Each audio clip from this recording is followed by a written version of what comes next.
família era frequentadora de um centro espírita, eles organizaram um evento na casa. Para isso, eles convidaram um palestrante de fora da cidade. Então, quando o palestrante chegou, o que eles fizeram? Foram lá, recepcionaram o palestrante, levaram para sua residência para almoçar. E o palestrante, que tinha uma mediunidade educada e bem desenvolvida, percebeu que tinha alguma desarmonia naquele lar. O dono da casa, que era um dos ceareiros, responsáveis pelo evento que iria acontecer, estava se desdobrando em gentilezas, em atenções para o visitante. Mas a esposa dele não estava assim com uma vibe muito boa. E o palestrante, claro, percebeu isso.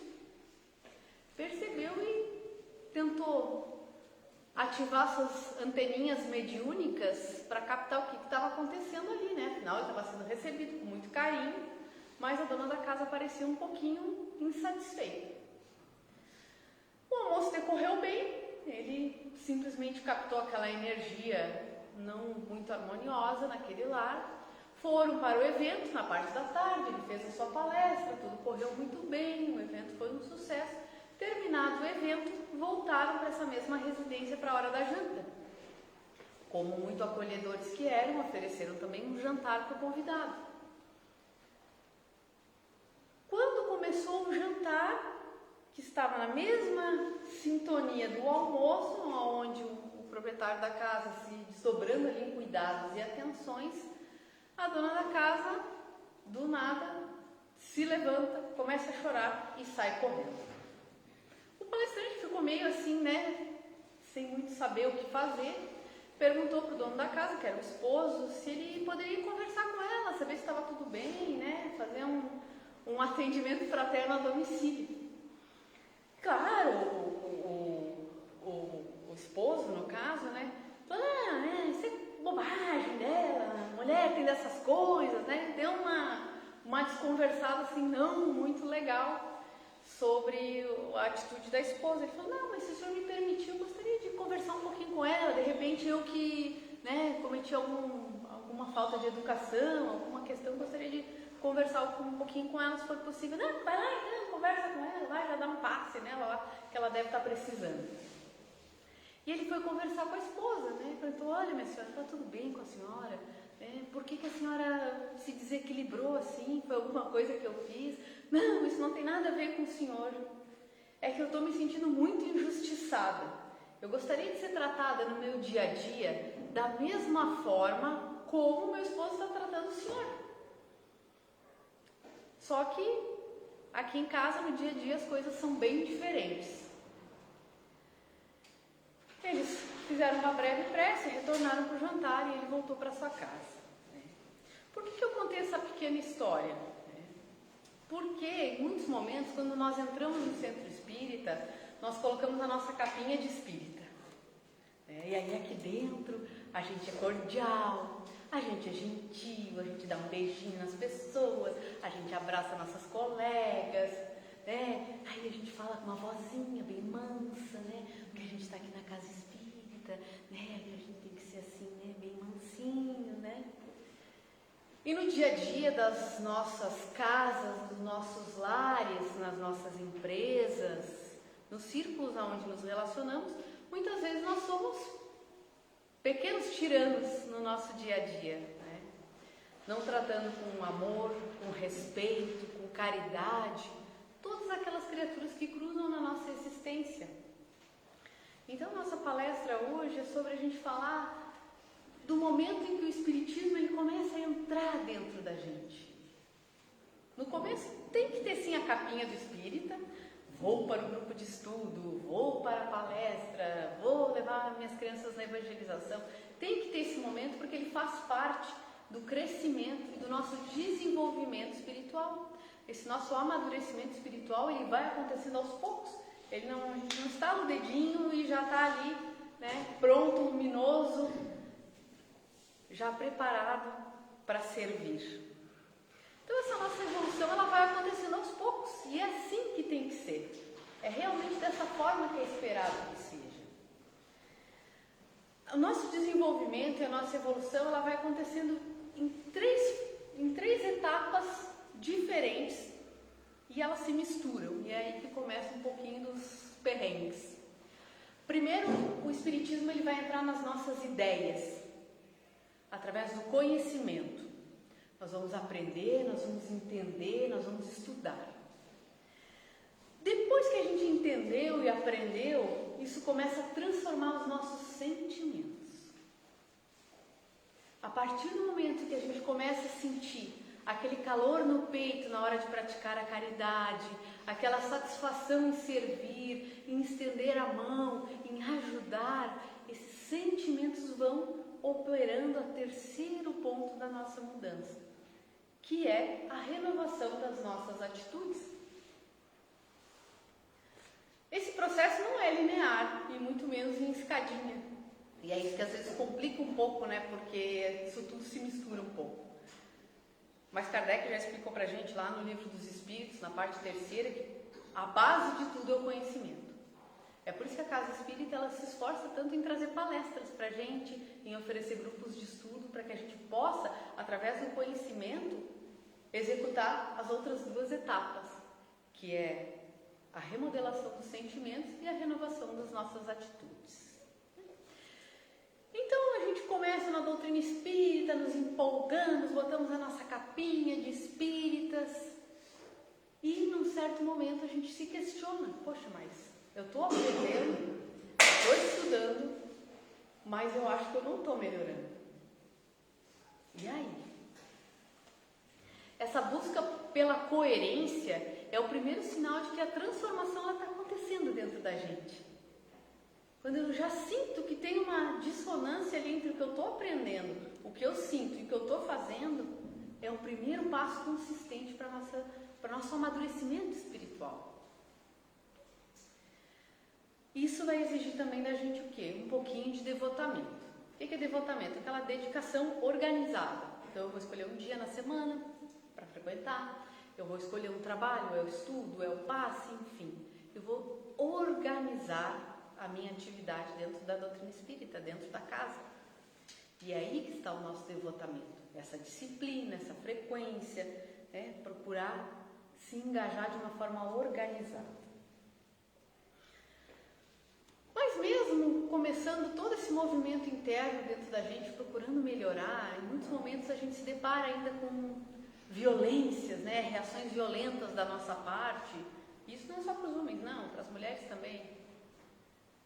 Por que a gente ainda reage mal? A gente explode, temos ataques de raiva, não temos tolerância e paciência no trânsito, não conseguimos sequer entender ou compreender uma pessoa que está numa situação que a gente nem sabe por que a pessoa está passando por aquilo. Porque a gente ainda é moralmente muito fraco. Nós ainda estamos buscando essa resiliência moral. E esse capítulo 9 do Evangelho vai falar bastante para a gente sobre isso. Bem-aventurados os que são brandos e pacíficos. Ali no Evangelho vai ficar muito claro que a brandura, essa forma, não é o falar mansinho, mas é o nosso sentimento amenizado. É o não julgar, é envolver num algodão que vai silenciar aqueles atritos, discussões, ataques de raiva, excessos. É usar da paciência para limitar a nossa agressividade, a nossa raiva, o nosso destempero, o nosso descontrole. É usar essas ferramentas para a gente construir um dia a dia de mais paz e harmonia. A ciência vem nos dando muitos recursos, para as nossas dores físicas. Então a gente hoje tem remédios, psicoterapia, tratamentos, exames de variada ordem que vão nos ajudar a buscar a nossa saúde do corpo físico. Para as nossas questões psíquicas, nós temos aí o apoio da psicologia para nos ajudar a nos encontrarmos, a respondermos perguntas sobre nós mesmos. Mas para as nossas questões morais? Não tem um comprimidinho que a gente compre aqui na casa espírita, seria bom. E aí a gente toma e tem mais paciência, tem mais caridade, tem mais desapego. Para nós, os nossos principais recursos, o primeiro é a paciência e a prece. São dois recursos muito importantes. A paciência vai nos ajudar a aceitar as situações e entender que as coisas acontecem no tempo que precisam acontecer, que não é o nosso tempo. O tempo da providência divina, ele é bem diferente do nosso tempo, né? O nosso tempo, ele é imediatista. É o tempo de um estalar de dedos. É para ontem, é para agora. A providência divina tem uma outra dinâmica de tempo. Então, a paciência vai nos ajudar nessa resiliência, vai nos ajudar na resignação e na obediência, que esse capítulo 9 vai nos explicar. A humildade também vai nos ajudar nesses momentos de desafio que a gente tem. A fé no futuro, a confiança, saber que Deus não esquece da gente, que cuida de nós a cada instante. Cada momento desafiador, Deus está ali. Mas principalmente entender que nós estamos subordinados às leis que regem o universo. Quando eu era criança, a minha mãe sempre dizia assim: não cai uma folha de uma árvore sem que Deus permita. Eu não entendia muito bem isso, né? Porque eu dizia assim, mas o que Deus vai estar se preocupando com uma folha que cai de uma árvore? O que eu não entendia, que mais tarde eu fui entender, é que o que ela estava falando era sobre as leis que regem a natureza. Então tudo na natureza é regido com leis. Já pensou se o sol de repente se o sol fosse como a gente? Ah, hoje eu não estou afim, hoje eu não vou brilhar. Caos. Então na natureza tudo é certo, tudo obedece a uma lei natural e nós também estamos subordinados e sujeitos a essa lei. Só que nós somos filhos muito rebeldes do Pai e a gente quer as coisas do nosso jeito, do nosso tempo e da nossa forma. Então o capítulo 9 vai nos ensinar a amaciar um pouquinho esse nosso coraçãozinho duro, essa nossa personalidade um pouquinho exigente, para que a gente entenda que obediência é um fator base do equilíbrio das leis da natureza e da nossa existência. Enquanto a resignação é quando a gente aceita com o nosso coração o que nos acontece. A obediência vai nos libertar porque entendemos que tudo que acontece está certo e é o que é necessário para acontecer. Enquanto que a resignação vai sublimar a nossa alma, fazendo com que a gente amenize os nossos sentimentos, com que a gente não se sinta injustiçado, nem coitadinho.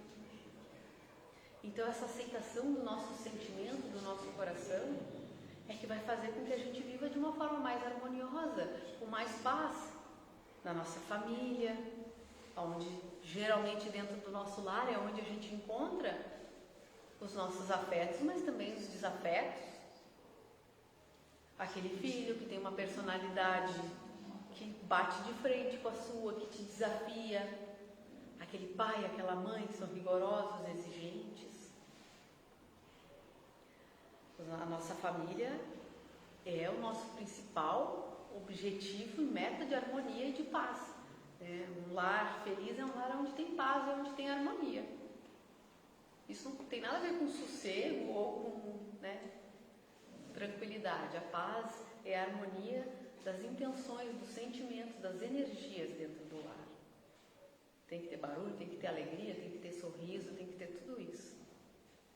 Mas a paz é quando a gente tem uma afinidade de emoções, de sentimentos, de pensamentos. A nossa alma ela tem 3 potências: pensar, sentir e agir. E é o que a gente usa para fazer a nossa evolução espiritual. A gente pensa, aprendemos, pensamos, meditamos, refletimos, modificamos o nosso sentimento, passamos a sentir as coisas diferentes, passamos a sentir quando o outro sofre, o sofrimento do outro começa a me importar também. Eu não sou indiferente. O contrário do amor não é o ódio. O contrário do amor é a indiferença. Então, eu sinto, eu modifico o meu sentimento, eu passo a me importar com o bem-estar do outro. Eu olho para uma pessoa e eu enxergo um irmão em humanidade. Alguém que, assim como eu, também sofre, também sorri, também precisa de uma série de coisas. Eu enxergo o outro como eu me enxergo, alguém para quem eu posso estender a mão e eu também posso colaborar. Essa desarmonia entre o pensar, agir e sentir acaba fazendo com que essa metamorfose interior, que aqui na doutrina espírita a gente chama de reforma íntima, ela aconteça. Eu vou aprendendo, vou percebendo, poxa, mas eu acabei de ver uma notícia triste, aquilo nem me abalou, como se eu não sentisse nada, como se não fosse comigo. Opa, peraí, agora acabei de ver uma notícia triste, nossa, me sensibilizei, fiz uma oração, pedi que aquelas pessoas recebessem algum tipo de amparo. Meu sentimento está começando a mudar, a se transformar. E aí, a ação. Agir no bem, procurar a caridade, fazer o bem. Em muitos momentos a gente não pode nem deve esperar essa transformação acontecer dessa forma linear, né? Em muitos momentos a gente precisa começar a fazer, a praticar, vou começar a me engajar, vou fazer a caridade, vou achar alguma forma de auxiliar, de ser útil, de servir. O conceito de amor do mestre envolve trabalho e um pouquinho de sofrimento em relação à dor do outro. Então, o agir, em muitos momentos, ele vai ser o catalisador da transformação do sentir e até mesmo do pensar. Porque o conhecimento por si só, sem a prática, ele não é muito útil, né? E a gente só sabe que aprendeu uma coisa de verdade quando a gente coloca ela em prática. Então, em muitos momentos, a prática do bem é o que realmente vai fazer com que essa aceleração da nossa evolução ela aconteça. Mas voltando aqui ao Espiritismo por dentro, nós, no fundo, não somos identificados por nós mesmos, pela espiritualidade, pelo que a gente finge que é. Nós somos identificados por como nós reagimos aos nossos testes, aquelas dificuldades que a gente tem no nosso dia a dia. É ali que a gente tem que parar e prestar atenção na gente, naquele momento da dificuldade. Poxa, por que eu fiquei com raiva? Poxa, por que a pessoa falou uma coisa e eu fiquei magoado? O que está acontecendo dentro de mim que eu fiquei magoado com o que aconteceu? É nesse momento que a gente começa a se identificar. E dentro desse capítulo 9, tem um ponto que é muito importante, né? Todos nós somos bonzinhos até que pisem no nosso calo. E às vezes a gente até fala isso, né? Ah, eu sou muito legal, mas não mexe comigo. É nessa hora que a gente tem que começar a refletir sobre a nossa conduta, né? Analisar de que formas a gente reage nas coisas, né? Essa jornada dessa metamorfose individual, que é a reforma íntima, ela tem muitas perguntas, poucas respostas no começo. Eu vou contar uma outra história que talvez a maioria de vocês conheçam, que é uma história do Divaldo Franco. O Divaldo, ele sofreu muitos anos com uma angina que causava muitas dores no coração. E ele sofria muito com aquela angina, e um dia ele falou com a Joana, né? Pô, Joana, qual é? Estou aqui sofrendo com essa angina, estou fazendo tudo que eu posso, olha meu trabalho aqui na Casa do Caminho, né? Livros, uma coisa arada, e essa angina aqui não dá jeito. Aí a Joana, né, como os espíritos de luz fazem, que eles não nos dizem o que fazer, né? Eles mandam a gente estudar e pensar, falou para ele, olha, a resposta está dentro de você mesmo. Os espíritos de luz são assim, às vezes a gente vem aqui esperando que eles vão dizer pra gente, olha, faz isso, faz aquilo, não. As orientações são sempre as mesmas, né? Ore, estude, faça o seu melhor. E é isso, né? Porque nós temos o nosso livre-arbítrio. E aí Divaldo disse que ele começou num processo de se olhar no espelho e perguntar para ele mesmo por que ele sentia aquilo. Por que eu sinto essa dor? Por que eu sinto essa dor? E claro, no começo não tinha nenhuma resposta. Mas aos poucos ele foi perguntando, aos poucos, leia-se alguns anos, né? Não foi tão rápido assim. Isso com o Divaldo, né, galera? Imagina com a gente. Ele foi continuamente se perguntando sobre isso, né? Por que ele estava sofrendo com aquela dor? Uma dor no coração, né? Uma coisa como se fosse meio que um coração partido. E aí então, depois de muita reflexão em cima disso aí, realmente ele encontrou a resposta dentro dele mesmo, como tinha dito a Joana. Ele tinha sofrido uma injúria muitos anos antes e aquilo magoou ele de tal forma que ele sofria mesmo de uma dor no coração. Então ele teve que perdoar e também se perdoar, e a partir daquele momento ele não sofreu mais com dores no coração. E assim a gente tem que fazer também. Se perguntar, né? Se perguntar por que a gente não consegue deixar certos vícios, por que a gente não consegue deixar de lado uma preguiça de estudar, uma preguiça de fazer certas coisas.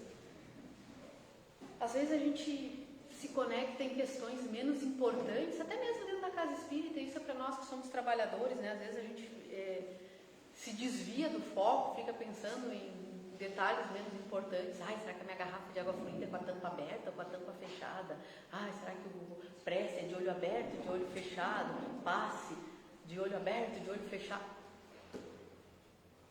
Essas coisas não são relevantes, né? A nossa transformação é relevante, a nossa mudança de hábitos, de comportamentos. Isso vai vir através dessas reflexões, através dessas perguntas. E é a partir delas que a gente começa a fazer o espiritismo entrar dentro da gente. A gente para de vestir a capinha, a gente se aceita como a gente é, e é um passo super importante, é a autoaceitação, é a gente se amar do jeito que a gente é, com todas as nossas qualidades e com nossos defeitos. Emmanuel já nos explicou que a humildade é o senso das proporções. É saber o que eu sou e é saber o que eu não sou. É saber o que eu preciso e é saber o que eu não preciso. Então, quando a gente começa a esclarecer um pouco dessa conversa dentro da gente mesmo, a gente percebe que a doutrina espírita começou devagarinho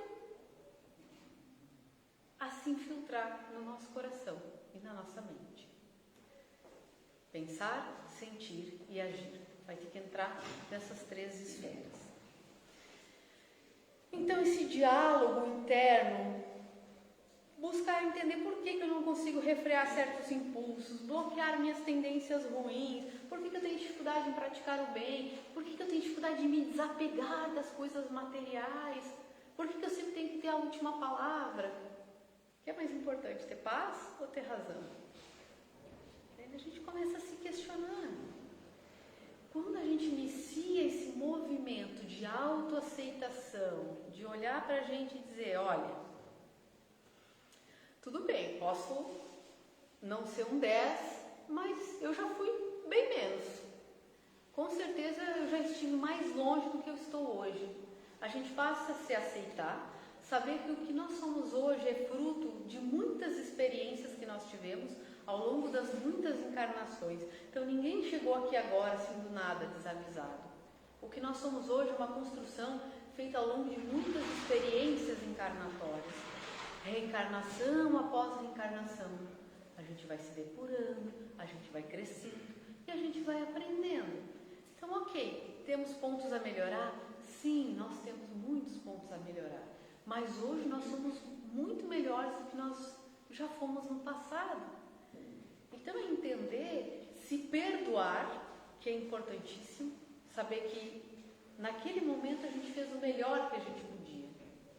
Se hoje aquela situação se reapresentar na nossa existência, nós vamos fazer diferente. Isso é aprendizado, isso é se perdoar. Não é passar a mão na cabeça e dizer, eu não fiz mais porque não deu. Não, é um movimento consciente de entender que a cada momento da nossa vida nós temos condições diferentes para reagir diante diante de determinadas situações. E assim a gente vai se amando, se aceitando, buscando essa evolução, entendendo o que está no Evangelho, nas obras básicas, nesses livros que a gente lê da doutrina. Isso vai então fazendo essa transformação, primeiro do nosso pensamento, dos nossos sentimentos e também das nossas atitudes. E quando a gente inicia esse movimento tão lindo, a vida nos devolve muito, em paz, em harmonia. A espiritualidade amiga está ali, pronta, só esperando que a gente dê o nosso passo, que a gente mostre a nossa boa vontade, que a gente mostre a nossa disponibilidade de mudar, de crescer, de fazer o bem. A gente vai escorregando, sim, faz parte, né? Mas hoje nós temos condições de espalhar, sim, um pouquinho de amor, um pouquinho de luz, de esperança por onde a gente vá. No formato de um abraço, de um ouvido para ouvir sem julgar, de um consolo, de um aperto de mão, de uma prece para quem precisa. Então hoje nós já somos, sim, capazes de iluminar os caminhos por onde passamos. Não importa se é uma chaminha de vela ou uma luzinha de lanterna. O importante é que essa luz ela está dentro de nós. E quando a gente tem consciência disso, é que a doutrina realmente começou a fazer morada nos nossos corações, nos nossos pensamentos e também nas nossas atitudes. Que todos possam voltar para os seus lares com os corações quentinhos, cheios de muita esperança e com vontade de acender uma luzinha aí por onde a gente vá. Uma boa noite. Obrigada, Aline. Boas reflexões, né?